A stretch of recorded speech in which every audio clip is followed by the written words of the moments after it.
All right, so we'll get started. We'll make this, we'll try to make this short and sweet, but share some good information.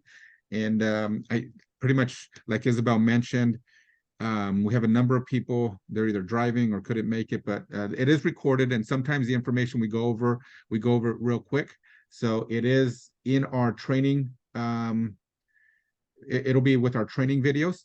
And we do encourage everybody to go over them. Some of the information that goes out is just general market information. In fact, this week we haven't put a whole lot of up there, but we did put one that I would encourage everybody to listen to. It's the electric transmission, actually, the electric transmission basics.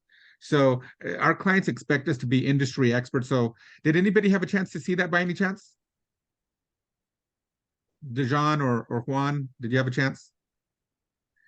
And pretty much what it is, you know, we touched on this from the very first week, that what we're bringing to our clients is a lot of value. And when you know that video talks about, you know, the different, like PG&E, San Diego Electric Company, that these are for-profit companies. And it just explains you, it allows you to be very informed when you're talking to clients why our model is different from just PG&E. Their PG&E model is to create profit. In fact, the #1 owner of shares in PG&E is Vanguard. They own over 11% of PG&E. And what's these investment companies about? It's about making profit. The #2 investor into PG&E is Fidelity Investments.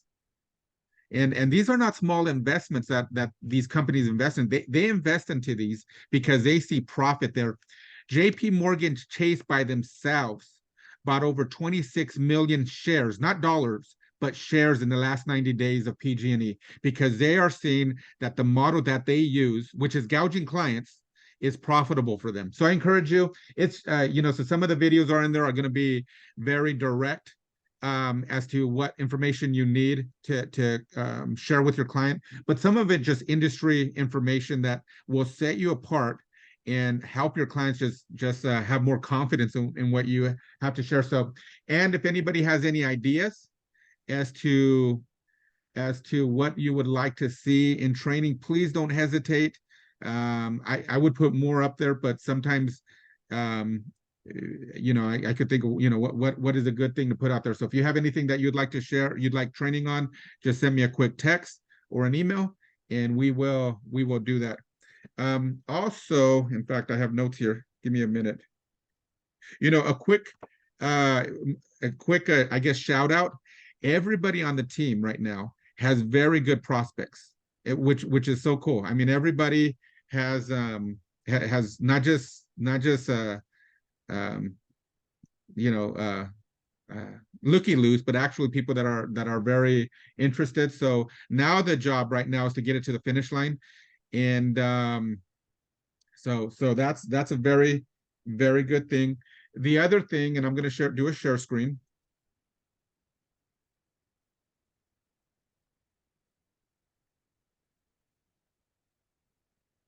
Okay, can you all see my screen? Okay, yep. I think y'all could. Okay, so the other thing we did was there's now a Google Drive that we can share with everybody. So this will be your go-to place where if you're looking for any, whether marketing pieces, any forms, whatever, you will have access to this, and you'll be able to download. Like again, some stuff is just general information, like the California Electric Grid or whatever. You'll be able to go here, what marketing pieces are available. You'll be able to pull it all up. We did create a new marketing piece. So we plan to get it. In fact, let me bring it from another folder. Let me go here. Okay, so this will be a bifold. So on the bifold, it's gonna look nice. It's gonna have a lot of information, where this will be the form that you can just give for clients that may be interested. I do believe it shares enough information that will be a good bait for people to look into it. So and there's other stuff. So the Google Drive is going to have pretty much all the information. The only thing it will not have is a lot of marketing pieces that are personalized. Those won't be here. They will. You'll have to email me, and I'll get those done for you. So, so that's a good thing that we have. Another thing that we've made progress on is now we had done a video just a few weeks ago regarding our intake form. This one right here. Well, that form has already expired. That one's already outdated. As we've seen, we want to provide something that's going to not create more work, but it's going to help the process flow more freely, and we could be more more efficient. So now we're going to have this form right here. This is an Excel form, and the reason this works is because you can have it on your laptop, and instead of you having to email it in or write with a pencil paper, you just whoops, I have it blocked here. Give me 1 second, okay? Oh, it's not letting me. But anyways,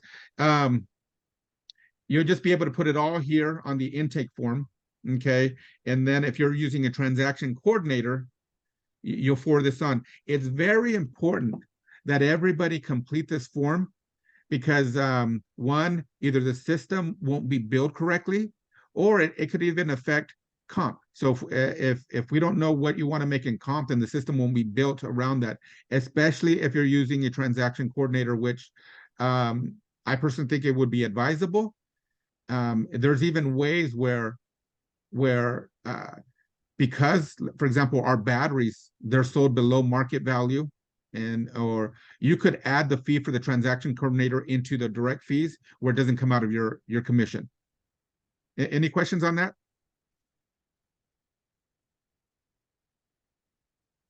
Okay. So on the intake form, this will allow you to provide the client a more accurate estimate. Okay, you want to have the client information. This is pretty basic. If you know the utility company, the kilowatts used, the monthly average, the meter number, swimming pool, there's places for notes, whatever you want to put in, you just put it in right there. The questions that we had to explain the other day, what is the primary objective of going solar? You'd put what it is. So this has all the information.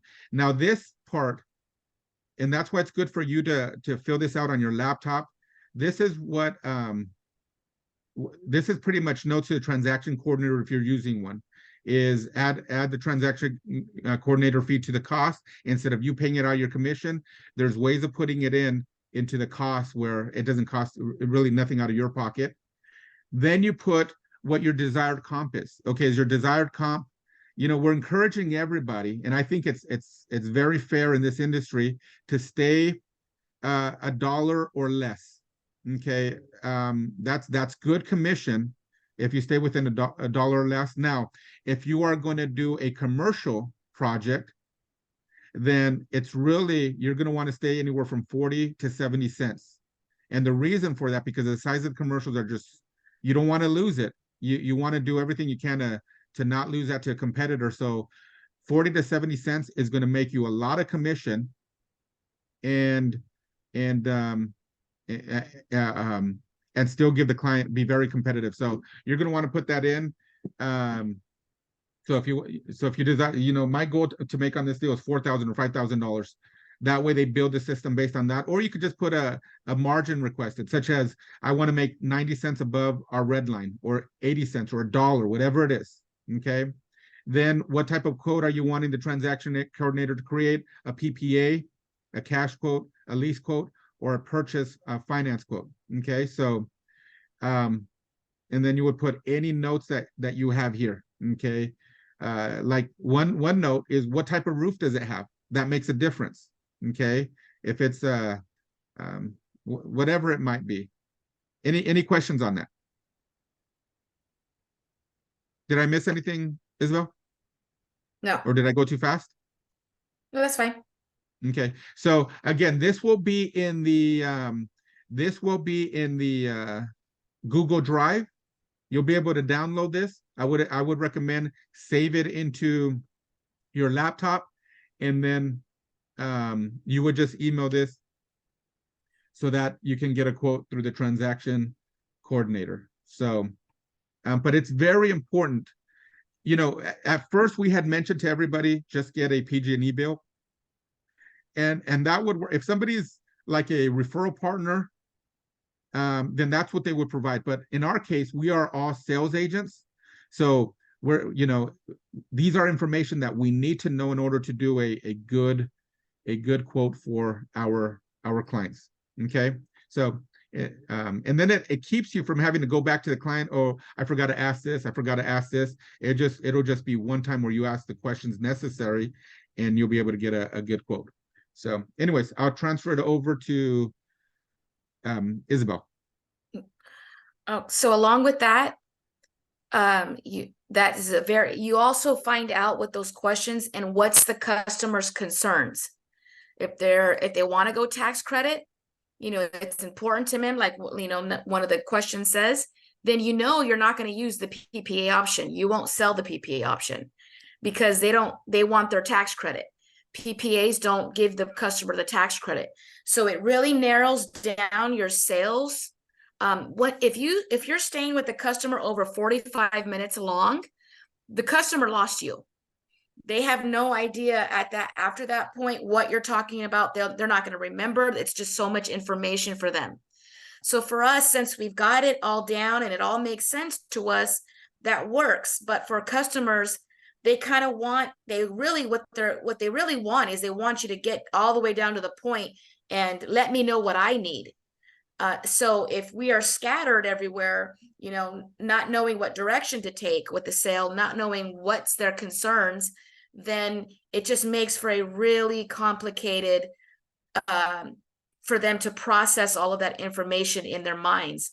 So these questions on the intake form, if you can even remember them, you know, some of the questions off the top of your head, and then fill it out afterwards, you know, once you get, you know, some of them by memory. But it, you know, when I'm talking to any customer, I try to get to the point really quick.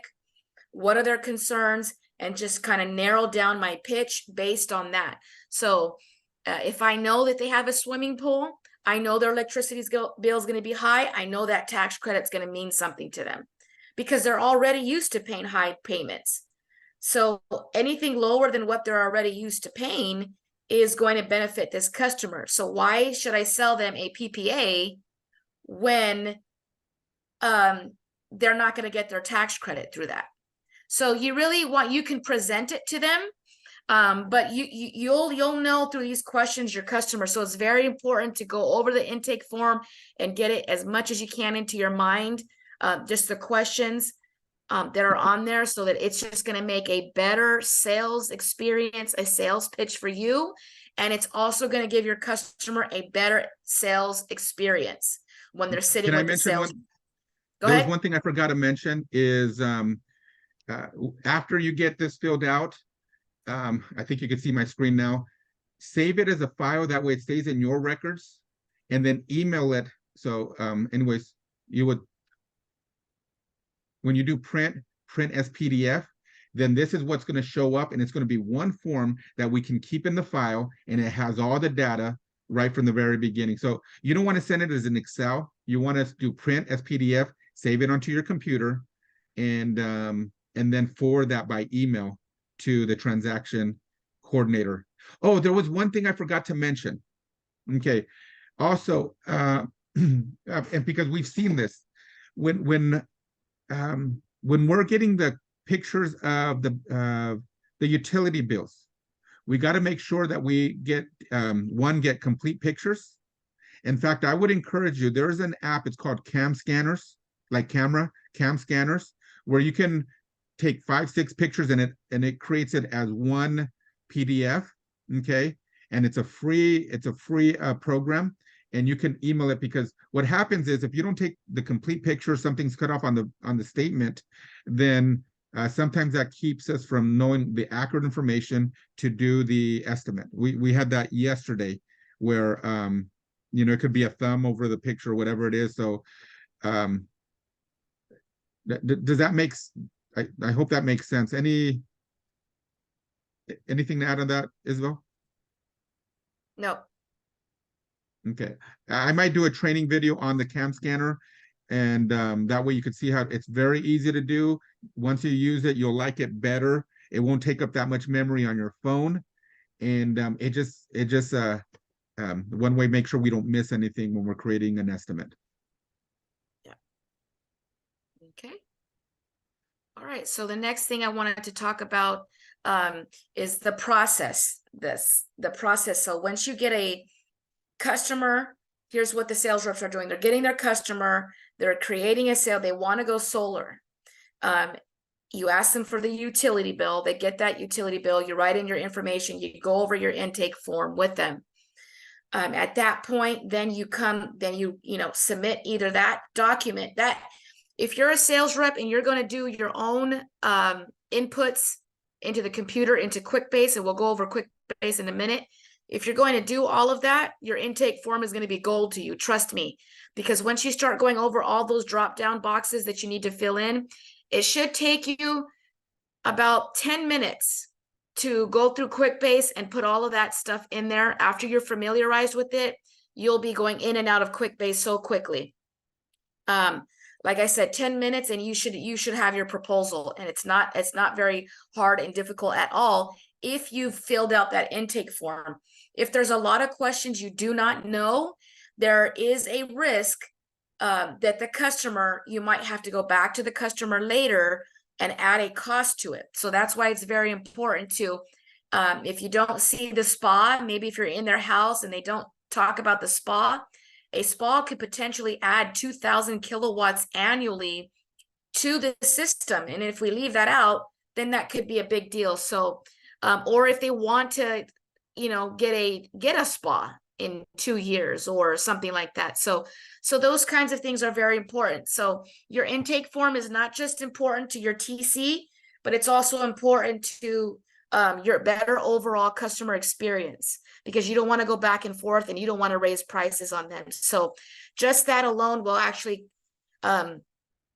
you'll come across as the individual that's designing or tailoring a solar system to them, to their needs. Now, a lot of the solar companies are not tailoring the system to them.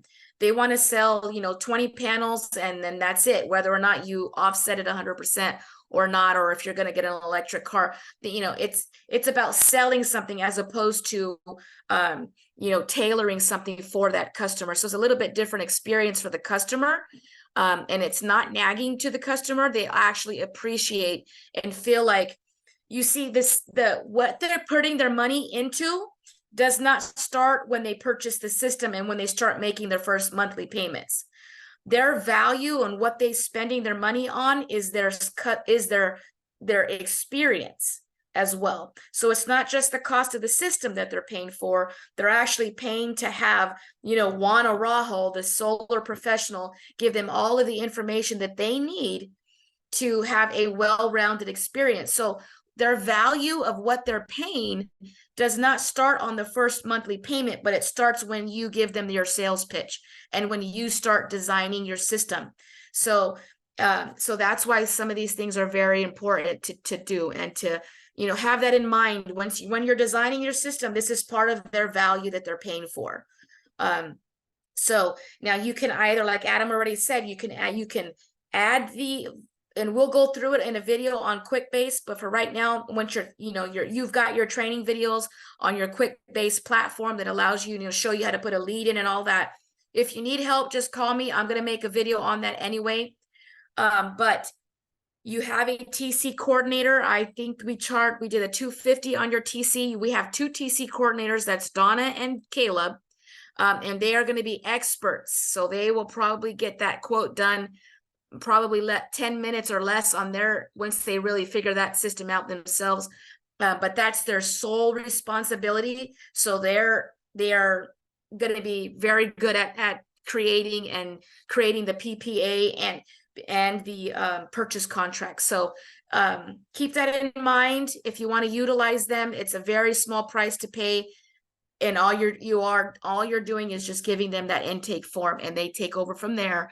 And then all you do is go back into the field and find another customer.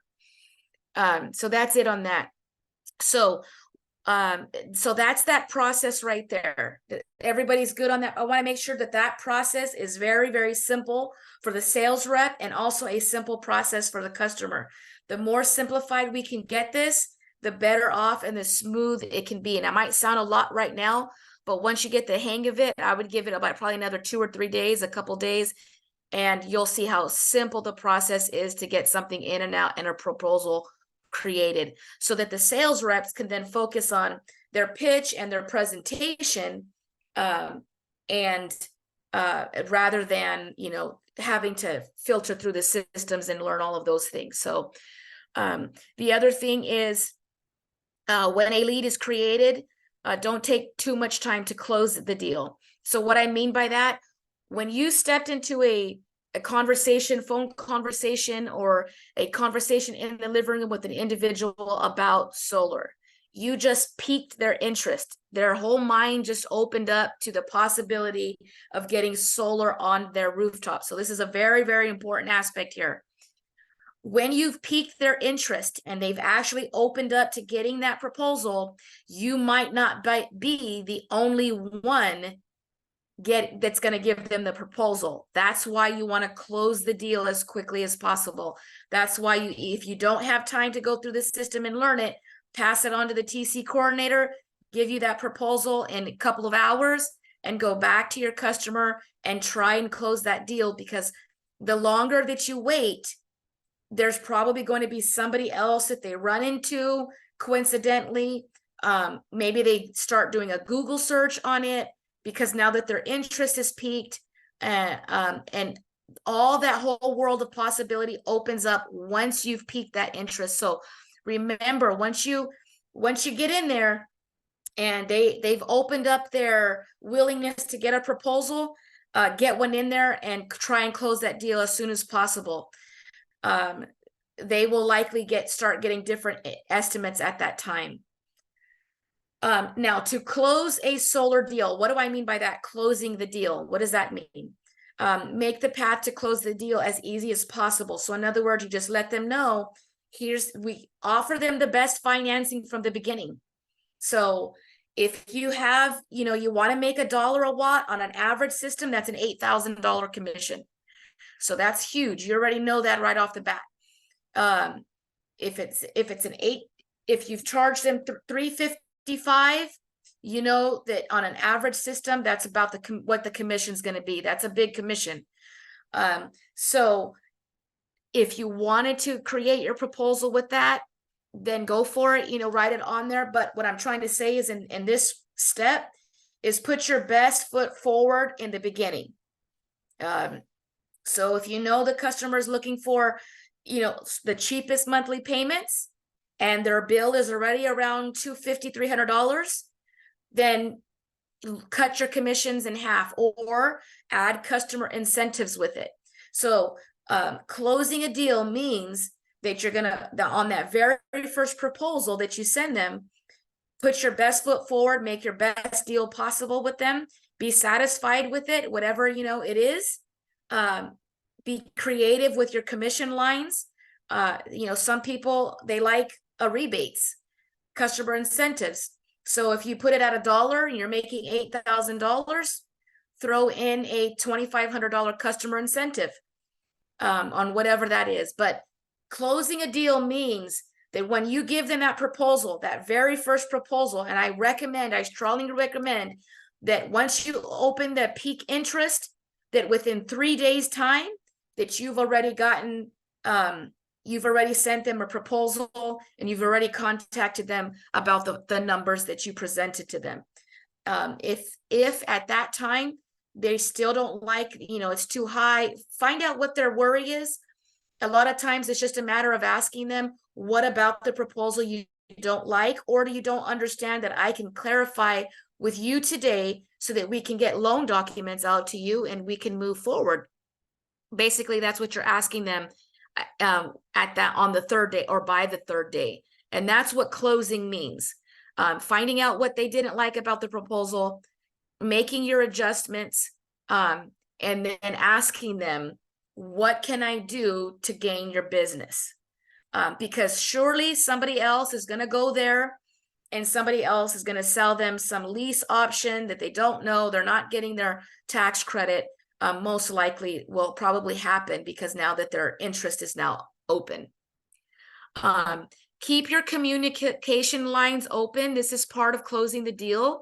If you've given somebody a proposal, they've looked over it, they're happy about it, and then you don't answer your phone, return your texts, or answer your emails, then there's a problem as well. There's a misconception in the sales industry that says to act like I'm busy makes me look important. It's an actual sales pitch, and a lot of solar industry, you know, when they go to their meetings, they're telling the sales reps, act busy so that the customer thinks you're important.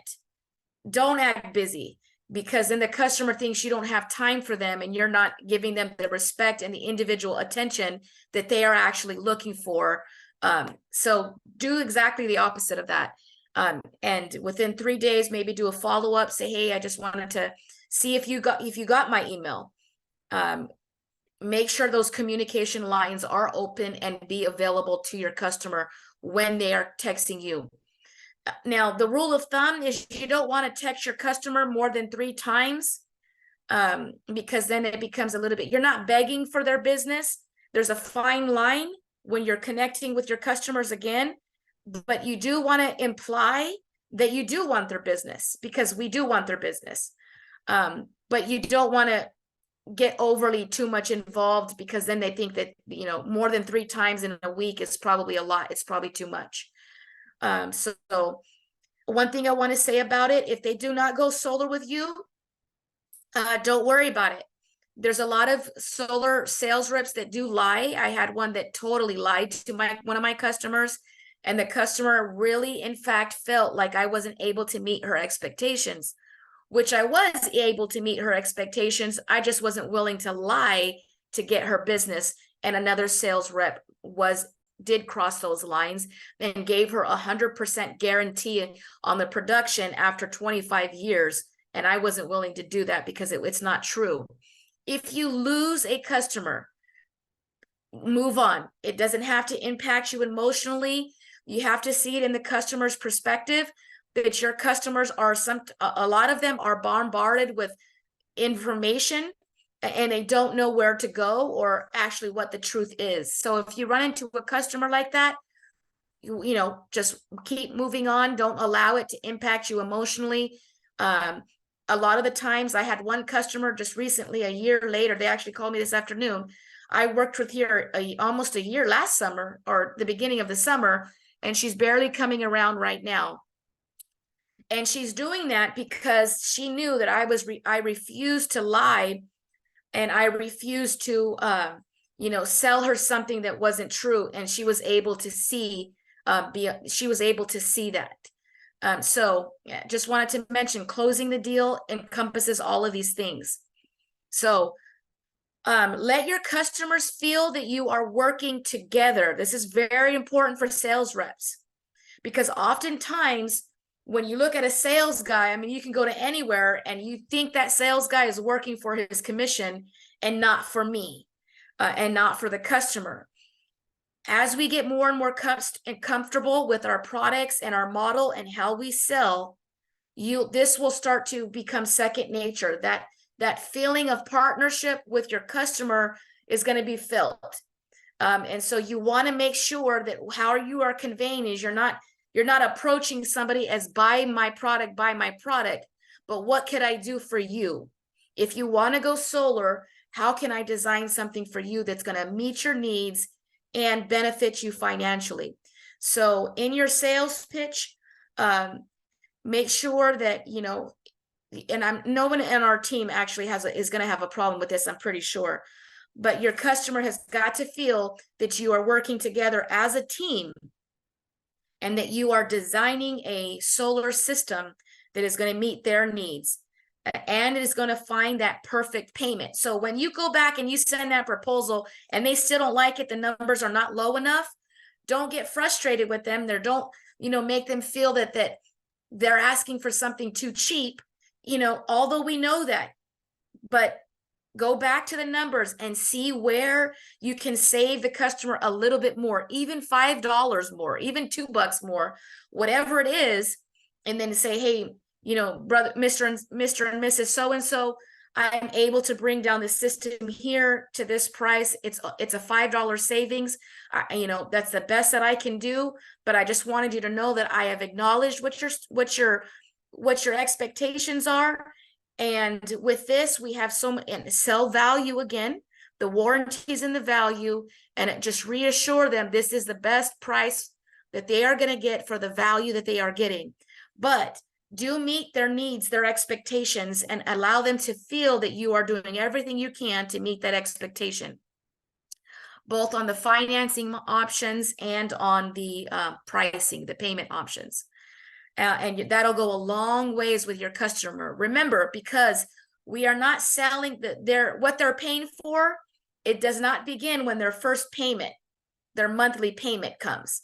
It's the beginning, all the way to the beginning, when the sales rep is designing and the sales rep is giving them the presentation. That is part of their sales experience, and that is part of the value of what they're paying for.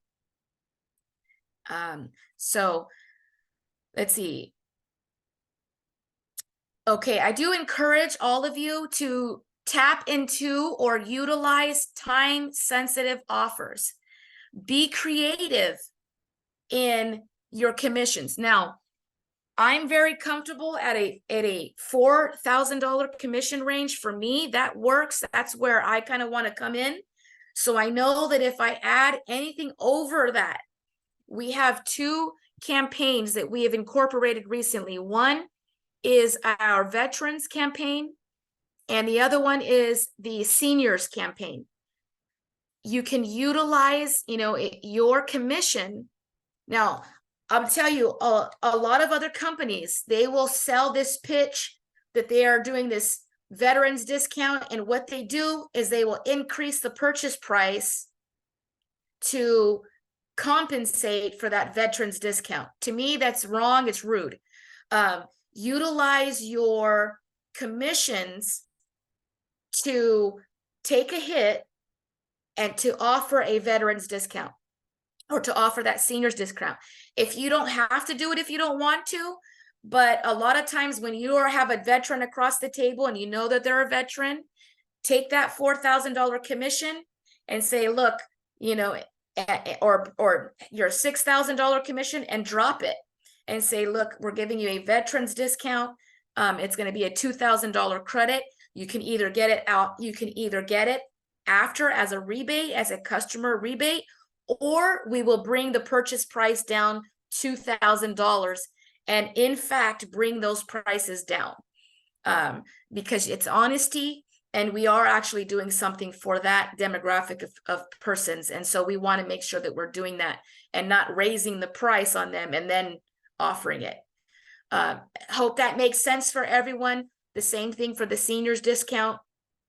If you can make it whatever it wants, whether it's 10%, whether it's 1,000, whether it's 2, you determine what you want to do when it comes to the campaigns. But I just encourage everyone that is a sales rep to utilize those, because here's one reason why.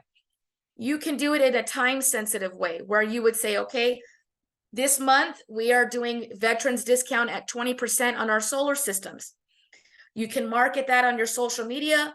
You can add it onto your pitch when you're talking to the customer and say, for the next 30 days, we have this going on for the month of October, and all month long, we're going to have a $2,000 credit towards, for all of our customers, veterans only, however you want to do it, and make it time sensitive, so that gives them, a couple of days, or to the 15th, we're going to be doing this. So that gives them and motivates the person to actually agree to close the deal and go solar. Closing it means when they signed. Once they sign documents, you have closed that deal, and it's going off now to site inspection and underwriting, technically, or site inspection. So that's when you know that it is a technical closed deal And after that point, we move on to the next stage. So this is all of that sales approach. As you can see, none of it is lying. None of it is misleading individuals. None of it is adding cost to the customer. We are not adding cost to the customer just to get them to move in. We are using our commissions when you are giving incentives. So please keep that in mind. TC coordinator, you can add that TC coordinating $250 onto the battery or in that, and your TC coordinator will know if you want to use that or where they can add that in there to the price and it not reflect. Other than the TC coordinator, you can use your commissions to do that. 10 kilowatt systems, you're looking at a 10. I think I quoted somebody for the other day. Their commission would have been around $10,000. Nowhere you're going to go to work for 1 or 2 weeks, a month, or even 3 months and make a $10,000 commission. So be creative with what you make and you will make more. Okay. So for example, let's say I'm going to do a $2,000 campaign. So if you did a $2,000 campaign customer incentive, let's say you made $4,000 on one end and you took $2,000 and gave it as an incentive. So every $2,000, you doubled your money on a contract. That's great profit all day long. If you could sell more by marketing an incentive, a customer incentive, you will double your money every single contract. So doubling your money, any investor anywhere that had a 50%, double the rate of return or double my profits is going to make sense all day long to any investor. So utilize, and that was one reason why, as a matter of fact, I was talking to an install owner of a company the other day, and he asked me, what is our red lines for our sales reps? And I told him it was a 255 red line. He said he was shocked. He said, there's no way you're giving your sales reps a 255 red line. The standard red lines are $3 right now. What a lot of sales reps are making, they're $3 red lines. And I said, because they can utilize that extra monies to create campaigns that they would not otherwise be able to make. So utilize your red line. Maximize that, profits that you can make and make yourself some more money, double your money by those campaigns. So I don't want to talk too much on that. If you have more questions on how, you've also seen the marketing material. It's already out there. If you want that marketing material personalized with your phone number and your name, let us know. We will put you on that marketing material. You'll probably see it on my page a lot because I like doing campaigns like that. It just creates a lot of momentum in your leads and in your sales when you're talking to people. Can I make one comment though? Can I make a comment? Go ahead. So, in fact, we have that marketing piece in fact, we call it our local heroes, which covers veterans, EMTs, fire department, police officers. So you can use that. And that'll be like a 50 cents above the red line. That would be your income. So if you're using that specific program, you can do that. But one thing I think it's important that everybody also knows is if you choose to use $1, you charge $1 above the red line.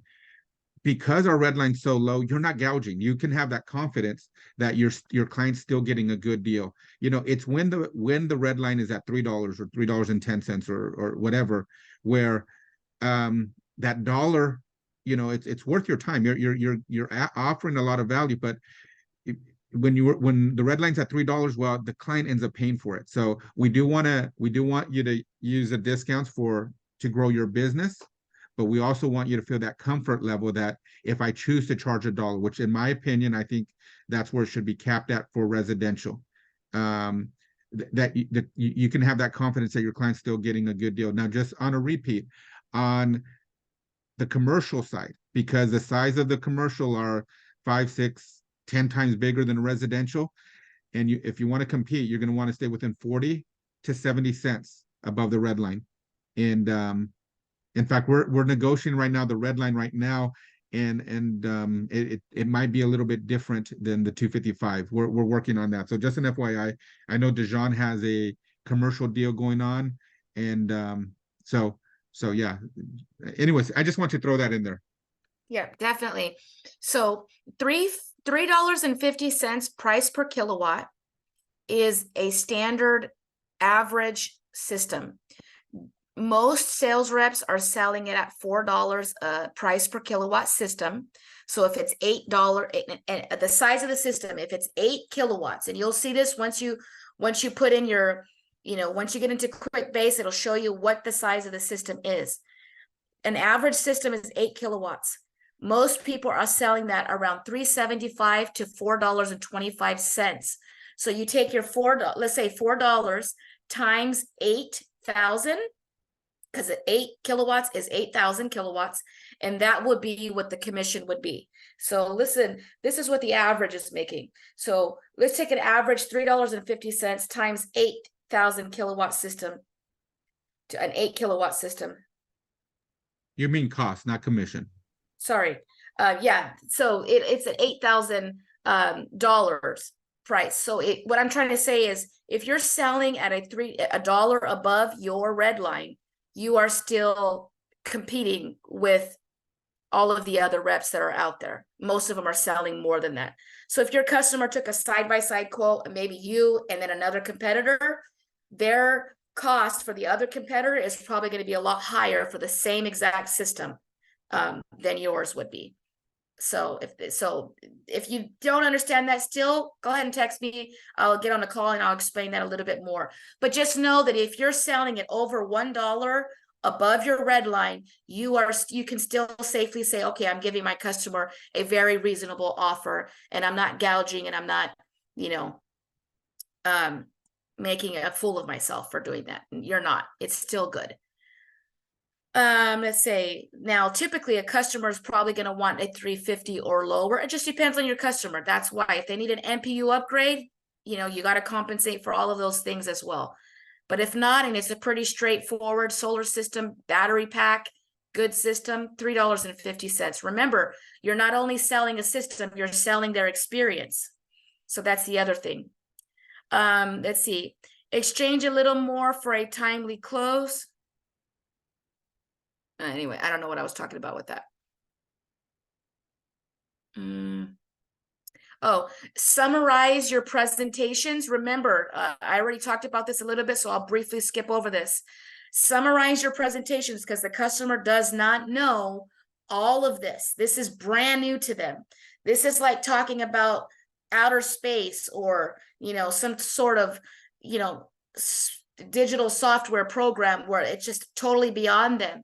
So summarize your presentations and get to know your proposal. So when I send you a proposal, like the last couple of days, I think I sent 3 or 4 to all the reps out just this last couple of days, because you guys are really getting on and proposals are coming in. Don't just pass it to them. They're going to look at it and they're not going to know what that means. So go page by page. If you yourself have a question about what you're seeing, it's 100 times better to call me up and don't feel like you're bothering me. Call me up and I will go over what that page means, and what's that actually, all of that entails. Because when you get to the customer and you pass that proposal, it's a really good idea to get on the phone and go over that proposal with them before you actually release that proposal over. Once they look at those numbers, I've made the mistake in doing that, just sending them the proposal. Hey, I'm done. I hope they go solar. It doesn't work like that. They have no idea what they're looking at. And then they call me about a week later and they think, or I call them and follow up, and they're like, oh, it's too expensive. Well, it's really not too expensive. They just saw one number on there and thought they didn't know what that number applied to. It was their old PG&E bills projections. And so get to know your proposals before you send them off, or tell that customer, hey, I'm gonna send you over a proposal right now. After you look at it, can I call you in 10 minutes? Or can I go over this proposal with you in case you have any questions? After then, and you've explained it to them, then allow them the time to spend, you know, a couple of days with that proposal and go over those numbers, because now they're remembering what you explained to them. They're just not leaving it up to themselves. So there's that. Summarize the presentation and go over those proposals with them. Let's see. Okay, when you're doing a PPA, once that PPA goes, now this is why, because I know PPAs are cheaper, but the customer cannot get out of a PPA once the glass is on the roof. If they're going to get out of that PPA, they're going to have to purchase the system outright anyway. And at the time of purchasing the system, it is going to be with those added interest charges in it. So it's a little bit more expensive than if they bought it out in the beginning. This is something that I just learned because I've been doing a lot of study on the PPA now that we're incorporating that PPA. The PPA is enticing to your customer because it has a lower monthly payment. However, that monthly payment is a good deal and it might work for a lot of your customers, but remember, give them also a purchase option as well. And we'll go over that as well. And it's not complicating it for them, because at the end of the day, they want to know, is my sales rep working for me or are they working for themselves? Okay. So giving them a PPA option and giving them a purchase option, you know, it's not a complicated process, because now they know that this is a partnership and you're really looking out for me. You're doing more work on your end. And I'm telling you right now, if a customer sees that you're putting in a lot of time into them, they're going to feel obligated to use you as your sales rep. Just a psychological thing. Okay. It's just happens that way. And I've learned that with one of my customer that just called me today. She's feels obligated because of how much study, how much work, how many options I've showed her, and how long I've spent on the phone with her trying to explain things at her pace. She feels obligated to now work with me and not go anywhere else. So sales reps, do your homework, spend some time. You will win and you will make an excellent income doing this. If you can put the time into it, and it's not a lot of time, I'm telling you, it's not $8,000 to put 10 hours into one customer is not a lot of time. But if you put the time into it, you will be very, very successful in this industry. And you're working remotely and from home. You're probably all in your pajamas right now. So remember that. QuickBase, just very, very quickly. I don't want to take too much more of your time. I know everyone's busy right now. QuickBase, everyone should have their logins. If you do not have your logins, please let me know and I will reissue those logins. The link is 24 hours. So you need to get on within 24 hours and get your login and create your username and password. Once you log into the QuickBase, you're going to see on the left-hand side, and I'll go over this with you individual if you need to. On the left-hand side, it's going to say Quick Links. It's just a little icon. If you click that icon, it'll bring you to a training videos. Click that and you'll see all of the basic training videos to QuickBase. Now, QuickBase is so simple and it's so easy. I promise you, once you learn it, it should take you probably less than 1 hour, 2 hours tops, in my opinion. If you know where the links to find the links are, it'll be less than that. You're going to like it so much that you're going to be wanting to put everybody's phone number just to see, or everybody's address and information in there just to see what it would cost them. And that's fine. You have your own accounts. They're not shared with anyone else's. And there you can put your own customers in there. Those are for your eyes to see and to work. And so it's going to be really, really cool. QuickBase does have a roof only option. It also has a roof plus solar option. You can generate that. If you have a roof project and you want to incorporate that, give me a call so I can do a training, or actually I could probably make a training video on that, because there's a little bit more details when you're adding a roof in there. But it all comes into one single loan. As a matter of fact, I did one already last night, I want to say, and I looked at the roof quote, I looked at the solar quote with the battery backup system, everything, MPU upgrade, and they were still paying less than they were with their PG&E bill, or at about this, around about the same. And I thought, gosh, with a brand new roof, you're paying the same. So it's just, if you have roofs, just let me know and I'll walk you through it. So that's your QuickBase. Everbright is through the QuickBase, but Everbright, if you're going to finalize a PPA option, you got to upload onto an Everbright platform. We will go over that later on a different time and a different video, but I just want to throw that out there. Your PPAs, we can run them right now if you need me to.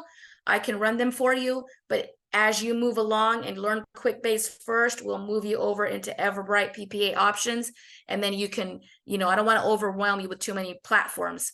So we'll Question. just run. Go ahead. Yeah.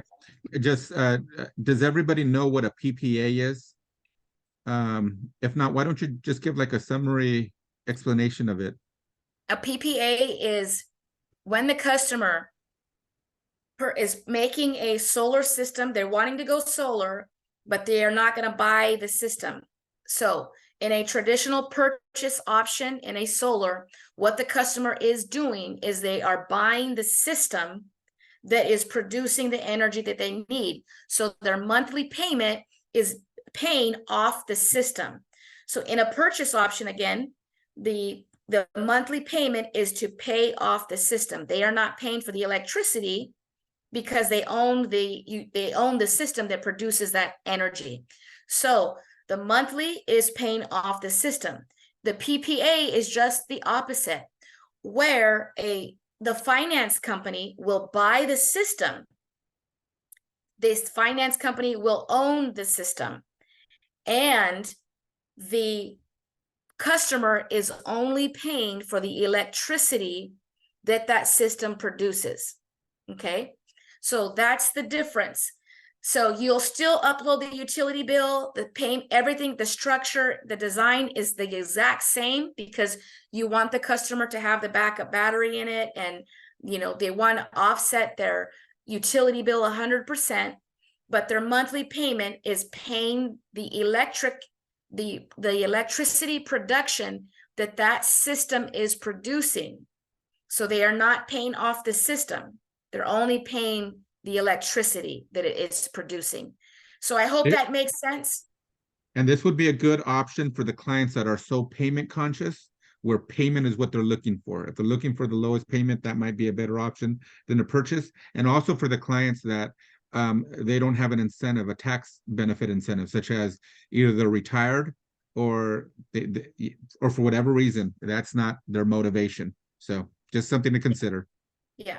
Power purchase agreements, the PPA, they do not have the incentive of the 30% tax credit. It goes away. That 30%, now the technicalities of it, that 30% tax credit in the PPA, what the finance company does is they take that tax credit and they apply it to the solar system. So the financing company is the one that benefits from that tax credit. Now, they say that that's the reason why that they bring that payment down. That's why the payment is cheaper, because a lot of people, when they get that tax credit, that 30% tax credit, they do not pay down their system. As a matter of fact, 80% of them do not pay down their system. So that means that their payment is higher during the last 18 months, right? Because they didn't put down that 30% tax credit. Well, a PPA is in fact getting that tax credit, utilizing it, and bringing down that system price for them. So it's almost like they're applying that tax credit from the beginning, instead of it going through their hands, and instead of it going through the customer's hands and trusting that they're going to apply that tax credit. I hope I didn't confuse anybody right there. Basically, PPA is using that tax credit to bring down that price and make it a lot cheaper, to whereas a traditional solar purchase gives that 30% tax credit into the customer's hand to be able to do with what they want with it, pay down the system or whatever they want with it. Any questions on the PPA versus the loan before we get off the call? Yeah, really quick. So if the financial company owns it, is this more like they're leasing it? A leasing option is different. So let's go over the lease option really quick, the differing of the lease and the PPA. Now we have lease capabilities, but we don't really get into the leasing. And here's why. Leasing is actually leasing the equipment. Okay. So that's saying I'm going to own this equipment for a set amount of time. And after my lease is up, I got to go and give that system back. I got to take the system off my roof and go and put it back. A PPA option is not leasing the system. The system is owned by the finance company. The finance company is the one who maintains it, the one who monitors it. It's owned by the finance company. And so that's the difference between the lease. The lease, the customer owns the equipment on a lease. On a PPA, the customer does not own the equipment. They're only paying for the electricity that that system uses. So one of the bigger differences on a lease, it's a fixed payment. So regardless if they use a lot of electricity, little electricity, they have a set payment. On a purchasing power agreement, it's pretty much they are agreeing that whatever they use, whether 1,000 kilowatts or 9,000 kilowatts, that they would be paying. It's pre-agreed that they pay, let's just say 14 cents or 15 cents or 18 cents. It's like having your own electric company on your roof. Your bill is going to change from month to month because you pay on what you use. It's a pre-agreed purchase. That's why it's called purchasing power agreement. You are agreeing ahead of time what you're going to be paying per kilowatt hour used. So it's a variable, but it's way lower than what the utility company charges per kilowatt used. Okay. So what happens when the person wants to sell the house? They have to buy it out. It gets purchased out. On a power purchase agreement, it'll be a buyout on there. So yeah, and that's where that form, the know your customer, or what was that form? What's the name of the form? Intake form is very important, because you're going to want to ask those questions.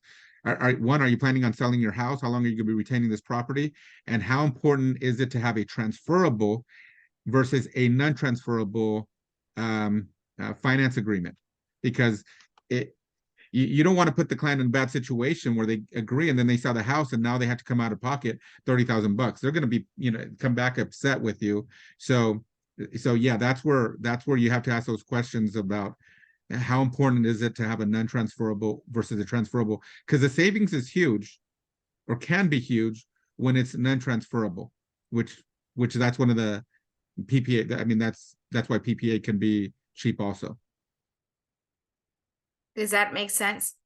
So in another respect, so the utility company, they're charging our customers 30 cents, and you can see it on the bill, 30 cents a kilowatt in tier 1, then 43 cents a kilowatt in tier 2.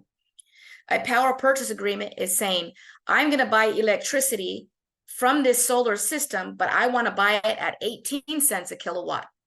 Whatever I use, I want to pay. I don't want to pay 30 cents. I want to pay 18 cents a kilowatt. So that's a power purchase agreement. The system goes onto the roof.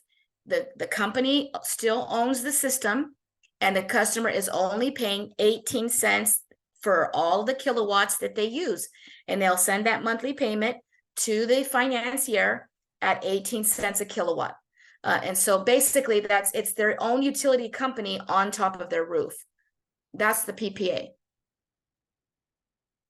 So it is a great deal, but if the customer is going to sell the house or wants to sell the house, then there's a buyout options. Now, we still have all the paperwork to transfer and to buy out and all of that information. So the customer's not going to sit in their house and say, hey, I'm stuck with this solar system. What do I do? They can call us back. We will get the paperwork that the realtor needs and all of the information needed to transfer this or options on what to do at that time. We are not going away. Any of our sales reps are not going away after the sale of each system that we sell. We're still in their lives. We will still do the research. We will still contact our financing companies if it's a PPA, lease, whatever it is, and we will get all of the information for all of the customers that use this option, but maybe in 5 years they change their mind. Yeah, we're still gonna be a part of this transaction and help them through that process if that comes. Because yeah, they can buy a PPA up front, love it, the 18 cents, but then 5 years later they want to sell it and it wasn't what their expectations are. At that point, we will contact our financing companies and get them the necessary paperwork and options that are available to them at that time. So they're not stuck in a huge disaster because we're still a part of it and we'll know what to do. There are some companies and some customers that they'll call back the solar company and the solar company doesn't even answer the phone. They don't want to deal with them anymore. That's not part of the service either. Yeah. Does that make sense a little bit more?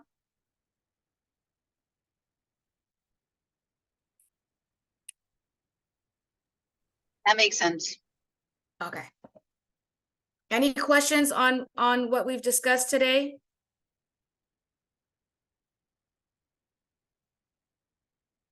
Everybody good? No more questions? If there's no more questions, I'll let you go. We're all clear on QuickBase, moving forward with QuickBase. If you don't have your logins, please text me. One thing maybe we should do, because I know everybody, it's quite encouraging. Everybody on the team has some great leads and prospects and all that. Anybody want to share just your experience? Anybody just how's the conversations? Because whatever you're dealing with probably will help somebody else, and we could all learn from each other if you want. We don't want to put anybody on the spot, but anybody? I guess it's silence. I could give Go ahead. I could give a little bit of my experience. I'm just starting my first one, hopefully. And it is through my friends, so my family friends. And it's what's helping is letting her know, because she already got a quote from someone. And so I let her know, you're not going to find a cheaper system. And I chose, to give her like that credit so that part of my commission, because I'm willing to do that to make my first sale. Plus this is, we want to do the most that we can for our friends and family and everyone we can. And so I let her know it's you're not going to find somebody that's going to give you this exact system with cash back, all of this cheaper than this. And it's nice to stand by that with confidence, knowing what we're selling, what we have, and there's nothing. We're doing the best we can for them. Very good. Question for you. By any chance, were you able to see the quote from the competitor? I asked her if she could send it because I told her I highly doubt they had the backup because and they did not tell her that price included her 30% tax credit. So she just in her mind just had like, okay, here's the amount I was given.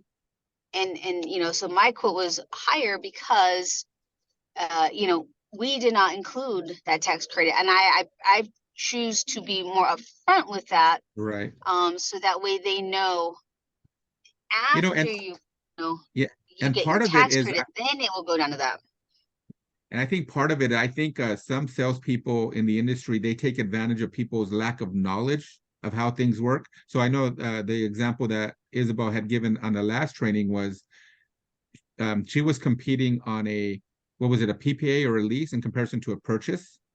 So the client just saw the numbers, but they didn't know that they were missing out on owning the system or having the tax credit, because like I said, some sales company, they will actually take advantage of, of the people's lack of knowledge of how the industry works. So yeah, so that's good. Excellent. Yes, because even with my husband, he had bought solar years ago at a previous home, and it was a lease.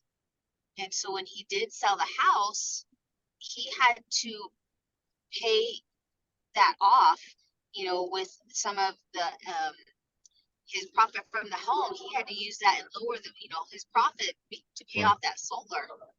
Yeah. Yeah. So I mean, I don't see leasing as, a very good option, or even the PPA, just because, you never know sometimes if you're gonna sell your house. And Right. people, because my dad's 73, and my parents are considering moving back to California. And, at their age, if they were leasing, they'd lose, to pay off that solar, they'd be losing some of the profit that they would need, to move. And so, yeah, I think it just really does depend if somebody's going to live there forever, or, what the circumstances. But, a lot of times people move unexpectedly or didn't, and that to me takes away from, their profit from the equity that they built in their home. Yeah. Mm-hmm. Yeah. Good. That's thanks for sharing. Good deal.